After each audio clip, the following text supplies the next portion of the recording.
अस्सलामुअलैकुम स्टूडेंट्स, बिस्मिल्लाहिर्रहमानिर्रहीम। उम्मीद है सब ठीक होंगे। आज फिर एक दफ़ा जो है ना आपके सामने टॉपिक लेके आया हूँ। बहुत अरसे बाद जो है वीडियो बना रहा हूँ। थोड़ा सा बीच में प्रॉब्लम्स आ गई थी, तो इंशाल्लाह अब उम्मीद है, कोशिश करूँगा कि इसको कंटिन्यू रखूँ। आप लोग भी जो है ना साथ देते रहिएगा। तो आज का जो टॉपिक है बेसिकली वो फर्स्ट ईयर बायोलॉजी से मैं लेकर आया हूँ।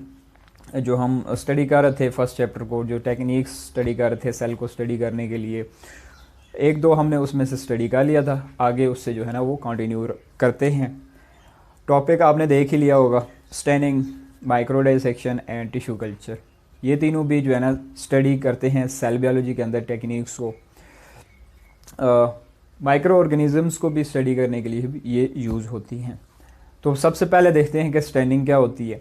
स्टेनिंग बेसिकली एक टेक्निक है जो कि बायोलॉजी के अंदर यूज़ होती है, जिसके अंदर आप माइक्रो ऑर्गेनिजम्स को स्टडी करते हैं। माइक्रो ऑर्गेनिज्म कौन से? फॉर एग्जांपल बैक्टीरिया हो गया। अब स्टेनिंग बजाते खुद वर्ड क्या है, इसका मीनिंग क्या है? स्टेनिंग का मतलब होता है कि आप डाइज यूज़ करते हैं, केमिकल्स यूज़ करते हैं, उनको यानी माइक्रो ऑर्गेनिजम्स को डाई करते हैं, क्योंकि वो ट्रांसपेरेंट होते हैं इन नेचर।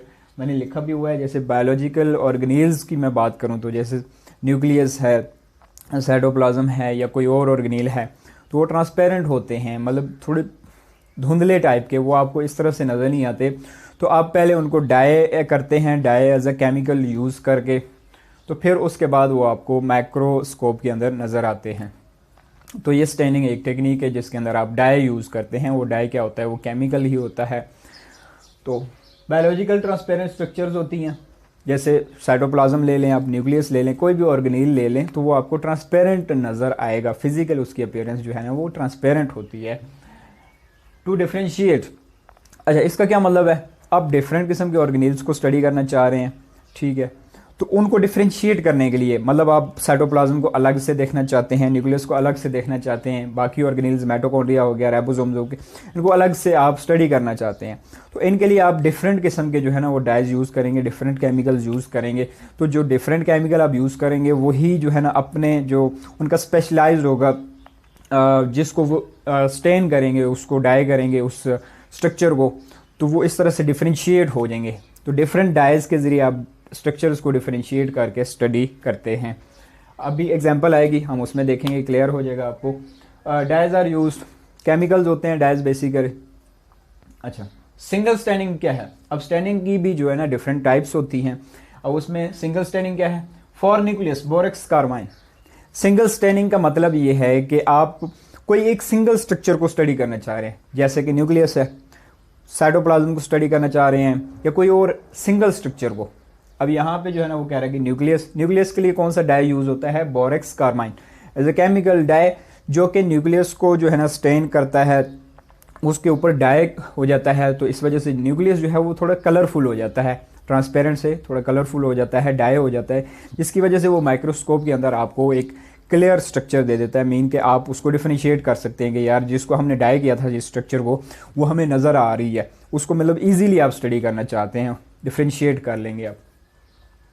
डबल स्टेनिंग या डिफरेंशियल स्टेनिंग, अब इसका मतलब क्या है? अच्छा, इसके अंदर आप एक से ज़्यादा स्ट्रक्चर्स को स्टडी करते हैं। दो, मोस्टली जो है ना वो दो स्ट्रक्चर्स को आप स्टडी कर सकते हैं। डबल लिखा भी हुआ है वर्ड, डबल का मतलब दो। जैसे न्यूक्लियस है और साइटोप्लाज्म है, आप दो स्ट्रक्चर्स को स्टडी करना चाहते हैं, न्यूक्लियस और साइटोप्लाज्म के लिए, तो दोनों के लिए जो है ना अलग सेपरेट जो है ना वो डाई आप यूज़ करेंगे, ताकि वो जो सेपरेट डाई आप यूज़ करेंगे वो जाकर अलग अलग स्ट्रक्चर को डाई करेगा, स्टेन करेगा, तो आप उनको डिफरेंशिएट भी कर सकेंगे। फॉर एग्जांपल मैं कहता हूँ कि ये जाकर जो है ना रेड कलर आपको शो करवाएगा और ये वाला ग्रीन, तो इस तरह से आप डिफरेंशिएट कर लेंगे, आप रिकॉग्नाइज़ कर लेंगे कि यार ये वाला कलर जो है ना ये न्यूक्लियस वाला है और ये वाला साइटोप्लाज्म का है। तो आप डिफरेंशिएट करके आप उनको ईजिली स्टडी कर सकेंगे। न्यूक्लियस के लिए हेमाटोजाइलन डाई भी यूज़ किया जा सकता है, ऊपर जो हमने पढ़ा है वो भी यूज़ किया जा सकता है। तो डिफरेंस जो है ना डिफरेंट किस्म के डाइज होते हैं। और साइटोप्लाज्म के लिए एओसिन किस्म का एक जो है ना डाई होता है, वो आप यूज़ करते हैं। अच्छा, स्टेनिंग की टेक्निक में से एक और टेक्निक या इसकी टाइप है, वो मैं आपको थोड़ा सा उसके बारे में बता दूं, आपकी बुक में नहीं है। वो है ग्राम स्टेनिंग। उसको ग्राम स्टेनिंग बोला जाता है बेसिकली। उस ग्राम स्टेनिंग के अंदर आप क्या करते हैं, उसके अंदर बेसिकली आप बैक्टीरिया को क्लासिफाई करते हैं। जो बैक्टीरिया को आप डिफरेंशिएट करते हैं, जो ग्राम पॉजिटिव और ग्राम नेगेटिव बैक्टीरिया होता है उसको आप डिफरेंशिएट करते हैं। मतलब पहले तो आपको नहीं पता कि आइडेंटिफाई नहीं कर पा रहे कि ये ग्राम पॉजिटिव है या ये ग्राम नेगेटिव है, कौन सा इनमें से ग्राम पॉजिटिव या ग्राम नेगेटिव है। तो आप उसके लिए जो टेक्निक यूज़ करते हैं वो ग्राम स्टेनिंग है। उसमें भी आप डायज यूज़ करते हैं। तो ग्राम पॉजिटिव और ग्राम नेगेटिव जो है ना वो आपके पास इस टेक्निक से जो है ना वो डिफरेंशिएट हो जाते हैं बैक्टीरिया। और ग्राम नेगेटिव और ग्राम पॉजिटिव किस वजह से डिफरेंस है इन दोनों बैक्टीरिया में, on the basis of structure of cell wall के ऊपर। ठीक, दोनों की सेल वॉल जो है ना उसके अंदर डिफरेंस होता है, जिसकी वजह से जो है ना ग्राम पॉजिटिव और ग्राम नेगेटिव बैक्टीरिया जो है ना वो डिफरेंशिएट होते हैं। और उसके लिए जो टेक्निक यूज़ की जाती है स्टडी के लिए वो ग्राम स्टेनिंग कहलाती है। क्योंकि ग्राम एक साइंटिस्ट का नाम है जिसका नाम था हैंस या क्रिश्चियन ग्राम, इसी तरह का। ठीक, तो ये आई होप कि स्टेनिंग समझ आ गई होगी आपको। अब चलते हैं माइक्रो डिसेक्शन की तरफ। माइक्रो डिसेक्शन क्या है? अब जो वर्ड है माइक्रो डिसेक्शन, माइक्रो मीन्स आपने पढ़ा ही होगा स्मॉल साइज या टिनी जिसे आप समझते हैं। एंड डिसेक्शन, डिसेक्शन का क्या मतलब है? कट करना, कट इनटू 2 और मोर पीसेस। यानी एक आपके पास बड़ा सा पीस है, आप उसको डाइसेक्ट करते हैं, कट करते हैं, तो वो आपकी डिसेक्शन कहलाएगी। तो माइक्रो डिसेक्शन का क्या मतलब है? इसका ये भी मतलब है कि आप माइक्रो जो स्ट्रक्चर्स हैं या माइक्रो ऑर्गेनिजम्स हैं उनको भी डाइसेक्ट करते हैं और माइक्रोस्कोप को भी यूज़ करते हैं इस डाइसेक्शन के अंदर। क्योंकि आपके पास माइक्रो ऑर्गेनिजम्स हैं, आप नेकेड आई से उनको नहीं देख सकते, तो इस वजह से आप उनको डिसेक्शन के लिए, उनको स्टडी के लिए माइक्रोस्कोप का भी यूज़ करते हैं। अच्छा, इसके अंदर क्या होता है? Variety of techniques. अब माइक्रो डिसेक्शन के अंदर आगे उसकी डिफरेंट टेक्निक्स यूज़ की जाती हैं। मेन तो माइक्रो डिसेक्शन है, लेकिन आगे उसकी डिफरेंट टाइप्स या उसकी टेक्निक्स यूज़ की जाती हैं। रिमूव ट्यूमर और ग्रेन्यूल्स, इस टेक्निक को यूज़ करके आप ट्यूमर को भी जो है ना रिमूव कर सकते हैं। ट्यूमर आप समझते ही हैं, ठीक है। और ग्रेन्यूल्स, ग्रेन्यूल्स क्या हैं? स्मॉल ग्रेनुलर स्ट्रक्चर्स होती हैं। मैं अब एग्जांपल दूँ, जैसे आपकी राइबोसोम्स हो गई, इस तरह के और भी छोटे जो मालिक्यूल्स होते हैं, छोटी स्ट्रक्चर्स होती हैं, वो ग्रेन्यूल्स कहलाती हैं। तो आप उनको रिमूव कर सकते हैं, उनको यानी साइड पे कर सकते हैं, उनको डाइसेक्ट कर सकते हैं। फ्रॉम टिश्यू और cell like brain, heart, nerve cell. अब कोई टिश्यू है, अब उसमें से कुछ सेल्स को या कोई एक सेल को जो है ना अलग करना चाहते हैं, रिमूव करना चाहते हैं, उसके लिए भी ये टेक्निक यूज़ की जाती है। माइक्रोस्कोपिक लेवल पे आप उसको देखना चाहते हैं, उसको स्टडी करना चाहते हैं। तो कोई भी टिश्यू है, जैसे वो ब्रेन टिश्यू है, कोई हार्ट टिश्यूज़ हैं, तो वहाँ से आप जो है ना उसका छोटा सा पार्ट लेना चाहते हैं, छोटा सा पीस लेना चाहते हैं, उसको डाइसेक्ट कर लेंगे, उसके कुछ सेल्स ले लेंगे आप, जैसे नर्व सेल है या हार्ट के जो सेल्स होते हैं। तो इस तरह से आप ये टेक्निक यूज़ करके उसको स्टडी कर सकते हैं। उसको डिसेक्शन करके आप उसको अलग से ग्रो करवाना चाहते हैं, मतलब कुछ भी आप करना चाहते हैं, कोई स्टडी करना चाहते हैं, उस पर सर्च करना चाहते हैं, तो इस तरह से ये टेक्निक यूज़ होती है आपके पास। Image is seen on large TV screen, microscope के ज़रिए तो आप वो माइक्रो ऑर्गेनिजम्स या माइक्रो जो चीज़ें होती हैं उनको आप देख रहे होते हैं, लेकिन वो आगे कनेक्टेड होती है आपकी लार्ज टीवी स्क्रीन की तरह होती है। तो पूरी इमेज आप वहाँ पे देख रहे होते हैं। अब ये नहीं कि डायरेक्ट आप माइक्रोस्कोप के साथ कॉन्टैक्ट होते हैं, नहीं, माइक्रोस्कोप को आपने एक स्क्रीन के साथ कनेक्टेड किया होता है जिसके ऊपर आप पूरी कंप्लीट इमेज देख रहे होते हैं। अक्सर आपने ऑपरेशंस के दौरान भी देखा होगा थिएटर्स में कि जो है ना वो ऑपरेशन कर रहे होते हैं, बॉडी के अंदर कोई भी ऑपरेशन है, तो वो टूल्स अंदर जो है ना वो एंटर करते हैं, इंजेक्ट करते हैं, तो उन्होंने पूरी इमेज एक टीवी स्क्रीन पर देख रहे होते हैं, क्योंकि वहाँ पे एक क्लियर इमेज भी नज़र आ रही होती है और बड़ी थोड़ी सी नज़र आ रही होती है ताकि आप इजीली उसको देख सकें। क्रोमोसोमल डाइसेक्शन और लेज़र माइक्रो डाइसेक्शन, माइक्रो मैंने यहाँ नहीं लिखा, मिस्टेक हो गई है, ये भी माइक्रो डाइसेक्शन ही है। तो ये माइक्रो डाइसेक्शन की जो है ना टाइप्स है, जैसे क्रोमोसोमल डाइसेक्शन है, माइक्रो डाइसेक्शन इसको कह सकते हैं। फाइन ग्लास नीडल, डिसेक्शन के लिए क्या यूज़ करते हैं? एक फाइन ग्लास नीडल टाइप, एक स्मॉल सी नीडल टाइप होती है जो कि ग्लास की बनी होती है, आप वो यूज़ करते हैं कट करने के लिए, ठीक है, ताकि वो डाइसेक्ट कर सके। अंडर माइक्रोस्कोप, सिंपल माइक्रोस्कोप आप यूज़ करते हैं, माइक्रोस्कोपिक लेवल पे जो है ना उसको देख रहे होते हैं। अ स्मॉल पीस, एक छोटे से पीस को कट करना है। अब जो है ना क्रोमोसोम है, अब क्रोमोसोम में से छोटा सा पार्ट लेना चाहते हैं, उसको कट करेंगे और माइक्रोस्कोप के ज़रिए आप उसको देख रहे होंगे, that is chromosomal micro dissection. अब क्रोमोसोम में से क्या चीज़ कट करेंगे?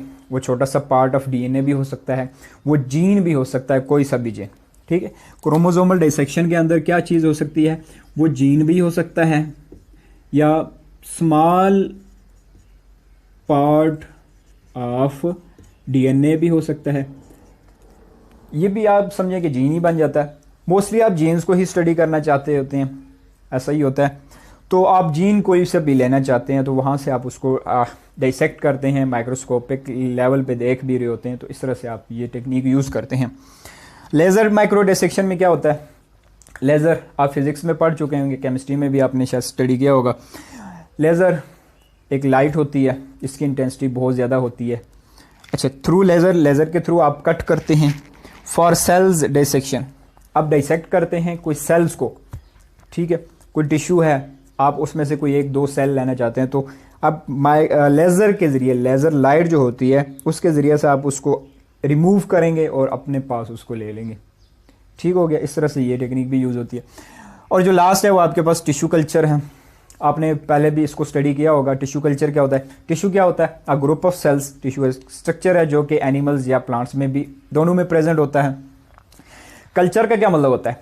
कल्चर का मतलब होता है ग्रो करवाना, ग्रोथ करवाना, आर्टिफिशियली ग्रो करवाना। अब बैक्टीरियाज हैं, हम उनकी कल्चरिंग करते हैं, ठीक है, तो मतलब हम उनको ग्रो करवाते हैं खुद से। पहले किसी कल्चर में से आप बैक्टीरिया लेते हैं, आप न्यू मीडियम बनाते हैं और वहाँ पे उनकी ग्रोथ के लिए यानी कंप्लीट उसको मीडियम प्रोवाइड करते हैं। तो मतलब आपने बैक्टीरिया को कल्चर किया है, अब बैक्टीरिया वहाँ पे अपनी ग्रोथ शुरू कर देगा, इन नंबर वो इंक्रीज़ भी करेगा, जो है ना अपनी मतलब कंप्लीट किस्म की ग्रोथ करेगा। तो जो बैक्टीरिया की ग्रोथ के लिए कल्चर यूज़ किया जाता है, वहाँ पे आप मीडियम यूज़ करते हैं, जेली लाइक मीडियम होता है जिसको एगरोज जेल भी बोलते हैं, ठीक है। तो इसका मतलब ये होता है टिश्यू कल्चर, मतलब आप टिश्यू लेंगे, टिश्यू का कोई भी पीस लेंगे और उसको कल्चर करेंगे आर्टिफिशियली तौर पर खुद से। तो मतलब उस टिश्यू की खुद से जो है ना आप जो है ना उसकी ग्रोथ करवाएंगे, तो इसलिए उसको टिश्यू कल्चर कहा जाता है। ग्रोथ ऑफ सेल और टिश्यू। अब सेल ले लें, सेल जब इंक्रीज़ करेगा इन नंबर, ग्रुप ऑफ सेल बनेंगे, तभी वो टिश्यू ही बन जाएगा। या आप डायरेक्ट टिश्यू ले लें तो भी एक ही बात है। Defined chemical medium. अब मीडियम जो होता है ना जिसके अंदर आप ग्रो करवा रहे हैं वो डिफाइंड होना चाहिए, मतलब आप पहले से तय है कि यार इस मीडियम के अंदर आप ये ग्रो करवाना चाहते हैं। ये भी नहीं है कि वो नेचुरली खुद से ग्रो करेगा, नहीं, आप एक मीडियम उसको प्रोवाइड करते हैं। जैसे बैक्टीरिया की ग्रोथ के लिए आप एगारोज जेल प्रोवाइड करते हैं, क्योंकि उसके अंदर एक कंप्लीट किस्म का न्यूट्रेंट मीडियम होता है, तमाम किस्म के न्यूट्रेंट्स उसके अंदर मौजूद होते हैं। बोथ फॉर प्लांट्स एनिमल्स, दोनों के लिए यूज़ होता है। प्लांट्स में देखें तो जेनेटिकली आइडेंटिकल प्लांट्स क्लोन्स। अब प्लांट का कोई आपने टिश्यू लिया, कोई सेल लिया, उसको ग्रो करवाया एक मीडियम के अंदर, वो सेल क्या करेगा? डेवलपमेंट करेगा, ग्रोथ करेगा, इन नंबर इंक्रीज़ करेगा, आगे वो ग्रुप ऑफ सेल बन जाएगा जिसको हम टिश्यू कहेंगे, और फिर एक कंप्लीट ऑर्गेनिज्म बना देगा उसके बाद। तो वो जो जिस प्लांट से आपने टिश्यू लिया था या सेल लिया था वो सेम उसी की कॉपी बना देगा, तो इसीलिए हम उसको क्लोन कहेंगे। अब एक इसी के साथ स्टडी की जाती है क्लोनिंग, तो कोई डिफरेंस नहीं है क्लोनिंग के अंदर। क्लोनिंग का मतलब यही है कि आप वहाँ से टिश्यू लेते हैं या सेल लेते हैं, उनकी कॉपीज़ बनाते हैं। जो कॉपी बनना है या कॉपी होती है वो क्लोन कहलाती है, और इस टेक्निक को जिसके अंदर कॉपीज़ बनाते हैं, इस टेक्निक को आप क्लोनिंग का नाम देते हैं। तो कोई डिफरेंस नहीं है। तो आप जेनेटिकली आइडेंटिकल जो है ना ऑर्गेनिजम्स बनाते हैं प्लांट्स के अंदर। एनिमल्स में क्या होता है? सेल्स फ्रॉम टिश्यूज़, टिश्यूज से सेल लेते हैं। Individual cell into a layer of cells on a glass surface. Glass surface का क्या मतलब है? मतलब एक आपने सरफेस ली हुई है जिसके अंदर आपने एक मीडियम बनाया हुआ है, न्यूट्रिएंट मीडियम, और उसके अंदर आप एक सिंगल सेल ले रहे हैं, इंडिविजुअल सेल ले रहे हैं, जिसके अंदर ये कैपेबिलिटी है कि वो कंप्लीट ऑर्गेनिज्म बनाएगा। तो उसके अंदर ये कैपेबिलिटी होती है, एबिलिटी होती है कि वो ग्रो करेगा, इंक्रीज़ करेगा, टिश्यूज़ बनाएगा, ऑर्गन बनाएगा, एंड फिर एक लास्ट स्टेज पे वो एक कंप्लीट ऑर्गेनिज्म बना देगा। तो ये आप आर्टिफिशियली ये टेक्निक यूज़ करते हैं। Also use to see any abnormality. कोई भी एबनॉर्मलिटी है ह्यूमन बीइंग्स के अंदर है या किसी भी एनिमल के अंदर है, तो आप एबनॉर्मलिटी को चेक करने के लिए भी ये टेक्निक यूज़ कर सकते हैं। वहाँ से कोई भी एबनॉर्मल एरिया है, कोई भी जगह है, मतलब कोई एरिया है आपकी बॉडी के अंदर, तो वहाँ से कोई सेल लेते हैं, कोई टिश्यूज़ लेते हैं और वहाँ उस पर स्टडी करते हैं, तो उसको ट्रीट करने के लिए भी यूज़ किया जाता है, जैसे कैंसर हो गया या क्रोमोसोमल डिसऑर्डर हो गई। कैंसर तो आप समझती ही हैं, ठीक। क्रोमोसोमल डिसऑर्डर के अंदर क्रोमोसोमल म्यूटेशंस हो सकती हैं, जीन के अंदर कोई म्यूटेशन हो सकती है। तो ये सारी चीज़ें जो है ना इसके अंदर स्टडी करते हैं। आई होप के समझ आ गया होगा आपको। ये 3 टेक्निक्स आज भी क्लियर हो गई हैं। इंशाल्लाह नेक्स्ट फिर चलते हैं, नेक्स्ट 1-2 लेक्चर के अंदर जो है ना आपकी टेक्निक्स ख़त्म हो जाएंगी। फिर हम जो सेल स्ट्रक्चर है या सेल ऑर्गेनिज्म हैं उसकी तरफ मूव करेंगे। तो आज के लिए इतना ही। अल्लाह हाफ़िज़।